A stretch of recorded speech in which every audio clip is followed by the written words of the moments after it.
اعوذ باللہ من الشیطان الرجیم، بسم اللہ الرحمن الرحیم۔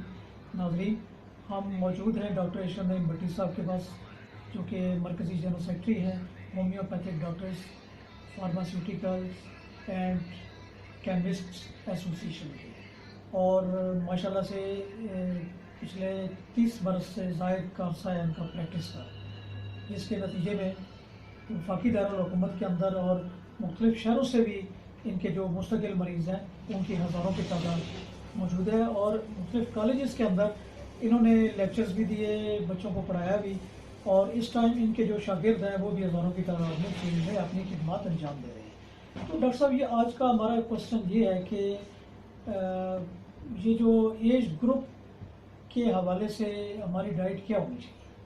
عموماً سوسائٹی کے اندر ہم دیکھتے ہیں کہ وہی خوراک بچہ بھی کھا رہا ہے، نوجوان بھی کھا رہا ہے، بوڑھا بھی کھا رہا ہے، جبکہ ڈائجسٹ کرنے کی ایبلٹی ظاہر تینوں میں مختلف ہے۔ تو اس کے لیے آپ اپنے تجربے کی روشنی میں کیا سجیسٹ کرتے ہیں کہ مختلف یہ جو 3-4 ایج گروپ ہیں ان کو اپنی اپنی اسٹیج پہ کیا کیا چیزیں ریکوائر ہیں؟ بسم اللہ الرحمن الرحیم۔ بڑا عام کویشچن ہے یہ، اور میں نے دیکھا ہے کہ عموماً یہ لوگوں کے ذہن میں کم آتی ہے بات۔ اس کی بیسک وجوہات بھی ہیں کہ ہم لوگوں کا جو سیٹ اپ ہے رہنے سہنے کا، وہ اس میں زیادہ تر جو ہے وہ ڈیو ٹو افورڈیبلٹی وہ یہی ہوتا ہے کہ بھائی ایک ہی طرح کی غذا پکی اور وہی آگے چل رہا ہے۔ جہاں تک غذا کا تعلق ہے، سب سے زیادہ جو ہے، کیونکہ جس طرح آپ نے کہا کہ ایج وائز، کہ جب آدمی 25 سے اوپر ہوتا ہے تو وہ خود سمجھنا شروع کر دیتا ہے کہ مجھے کیا چاہیے۔ لیکن عام بات ہوتی ہے بچوں کی، بچوں کو تو نہیں پتہ لگتا کہ ہم نے کیا کھانا ہے یا نہیں کھانا، بڑوں نہیں ارینج کرنا۔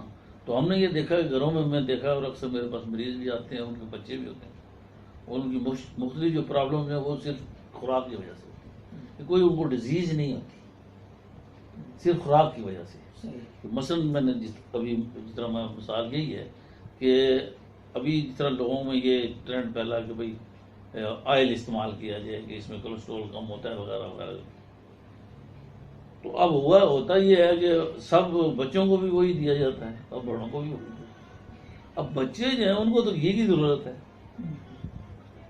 تو لہذا یہ خیال کرنا چاہیے، جس طرح بھی آپ نے سوال کیا، تو بچوں کو کی جو ڈائٹ ہوگی وہ اس میں ان کو فیٹس کی ضرورت ہے، کیونکہ وہ گلو کر رہے ہیں، بڑھ رہے ہیں، تو لہذا اس چیز کا خیال جو وقت گزر، اور اس کے ساتھ ہی والدین کا یہ فرض ہے کہ انہیں فضول قسم کی غذاؤں سے بچائیں۔ مثلاً اب یہ جو جنک فوڈ کی عادت ڈلی ہے، یہ بھی جس میں یہاں تک کہ ہارمونز بھی امبیلنس ہو جاتے ہیں، اور بچے بڑے پردے سے موٹے موٹے ہونے شروع ہو گئے ہیں۔ ذرا کھل کے بات کریں نا، یعنی برگر اور یہ برگر وغیرہ، ہاں جی، برگر یا ڈرنکس وغیرہ وغیرہ، یہ بہت غیر ضروری قسم کی چیزیں ہیں۔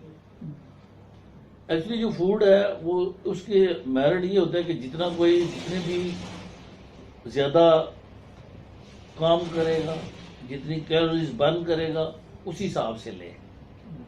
تو اب یہ ہے کہ اس میں ہم ایک مزدور میں اور ایک بیٹھنے والے بندے میں یکسانیت نہیں کر سکتے۔ اب مزدور ہے، اس کو زیادہ ضرورت ہے تو وہ اسی طرح کی غذا استعمال کرے، کیونکہ وہ مشقت کر رہا ہے اور وہ زیادہ کیلوریز برن کر رہا ہے۔ لیکن ایک آدمی ہے جو بیٹھا رہتا ہے تو اس کو خیال کرنا چاہیے کہ وہ ایسی غذا استعمال کرے کہ جن میں کیلوریز کم ہوں۔ لیکن ہمارے ہاں بدقسمتی سے یہ ٹرینڈ نہیں ہے کہ سب کے لیے ایک ہی معیار رکھا ہوا ہے، اور ہمارے بزرگ بھی بات خیال نہیں کرتے کہ بھئی اب یہ جو چیز بچے کھا رہے ہیں یہ ہمارے لیے اس وقت موضوع ہے، یہ نہیں، اور اس کی پھر بڑی خرابیاں ہوتی ہیں کہ جو موضوع نہیں ہے ان کے لیے وہ چیزیں استعمال کرنے سے پھر مختلف قسم کی ڈیزیز جو ہے وہ اس میں آتی ہے۔ لہٰذا یہ بڑی عام بات ہے، لیکن اب جو ہمارا ہے سیٹ اپ، اس میں کچھ لوگ تو یہ کر سکتے ہیں، لیکن زیادہ تر کے لیے یہ ممکن بھی نہیں ہے کہ سب کے لیے الگ الگ جو ہے نا وہ کہ بچے ان کو الگ دیجیے، لیکن کر سکتے ہیں کر سکتے ہیں ہم جو خیال رکھیں بچوں کا اسپیشلی. نہیں جو ایجنٹ لوگ ہیں ان کی تو ضروریات بھی کم ہوتی ہیں نا, ان کی ضروریات بھی کم ہیں, چلنا پھرنا کم, اور پھر جو ہے نا ان کی نیند کم, ہر کافی فرق پڑے گا. جو میں نے دیکھا ہے کہ جو اچھے بزرگ سمجھدار ہیں تو وہ بالکل جو ہے ان کا کھانا پینا ایک بڑا بستی کا بس یہ میرا. بیلنس. ہاں بالکل.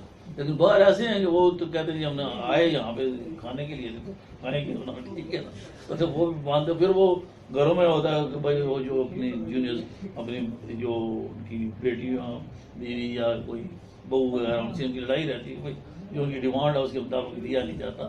تو لیکن یہ ہے کہ خیال کرنا چاہیے, بڑی عام بات ہے. اور اسپیشلی میں بچوں کے بارے میں بہت ہی بری ہوں کہ دونوں صورتوں میں کہ جب ایک ان کا جب بہت زیادہ خیال رکھا جاتا تب بھی, اور ایک نہیں رکھا جاتا تب بھی, یعنی اس میں بھی بیلنس ہونا چاہیے. بیلنس ہونا چاہیے. اور یہی وجہ ہے کہ ابھی جو بچے ہیں نا ان کو وہ ہر وقت ان کے پیچھے لے کے پھر, یہ بھی ٹھیک نہیں ہے. جب دیکھیں نا ہم لوگ ہوتے تھے ایک دوسرے سے چھین کے کھانے والے بہن بھائی, اب یہ یا تو یہ فریجیں بھری ہوئی پڑی ہوئی, ہر چیز اتنی باور ہوتا وہ بچوں کو منہ پڑ جاتا کھاتے ہی نہیں. تو یہ بھی ایک چیز ہے کہ اس کے, لیکن معیاری مہنگی نہ ہو, سستی بھی معیاری چیزیں جو ہے نا بچوں کو دینی چاہیے. اب مطلب میں کئی دفعہ میں کہتا ہوں بھائی اس بچے کو نا یہ جو چنے نہیں بھجے ہوئے کالے وہ تھے, وہ جی کیا کہہ رہے ہیں آپ, مطلب کسی یہ وہ زبردست چیز ہے یہ. ہاں اسی طرح مطلب ہاں بچے اسی طرح میں کہیں کہتے ہیں کشمش اس بچے کو ہوتے ہیں, یا یہ فیمیل جو ہے اس کو ضرورت ہے. تو مجھے اب دیکھو اب یہ آپ کا لوبیا ہو گیا یا چنے ہو گئے, یہ گوشت سے بہت. اب ایک فیمیل میرے پاس آتی ہے, اس کی گھر والوں کو کھانے کی ضرورت, اس کی ڈلیوری ہونی چاہیے. اب میں اس کو میں کہوں جی تم روزانہ ایک پاؤ گوشت کہاں سے لائے. ہم جو مالک ہے ہمیں بھی علم ہونا چاہیے کس چیز میں زیادہ غذائیت, وہ آپ اس کو مشورہ دیں گے. لیکن جو زیادہ اونچی فیملی والے وہ بعض حیران ہو جائے یہ ڈاکٹر صاحب کیا کہہ رہے ہیں کہ بھائی آپ چنے کھائیں جو یہ تو پھر کہیں کو سمجھانا پڑتا ہے کہ بھائی یہ اتنی پاورفل چیز ہے کہ گھوڑا بھی یہ کھا کے نا صرف زیادہ چنا نہیں کھاتا نا, اس وقت سب سے جو ہے طاقت والی چیز ہے. اور جو بچے جن کو عادت ہے وہ, مجھے یاد ہے کہ ہم لوگوں کو والے وہ کٹورے میں چنے یا یہ دوسرے مکئی کے دانے یا اس طرح کی اکثر سادہ چیزیں ہوتی تھی لیکن طاقتور ہوتی تھی. تو میں یہ سجیسٹ کروں گا اسپیشلی بچوں کے لیے, پھر میں بات کروں گا, ان کو گھی کی ضرورت ہے. اگر آپ ایک سے زیادہ جو ہڈیاں کو نہیں پکا سکتے تو ان کے لیے پھر الگ بندوبست کریں, دیسی گھی کا بھی ان کے لیے بندوبست کریں, اور ان کے پراٹھے یا اس طرح کی چیزیں جتنی بھی ان کو الگ وہ ملنا چاہیے تاکہ ان کی گروتھ جو ہے وہ صحیح. تھینک یو ڈاکٹر صاحب.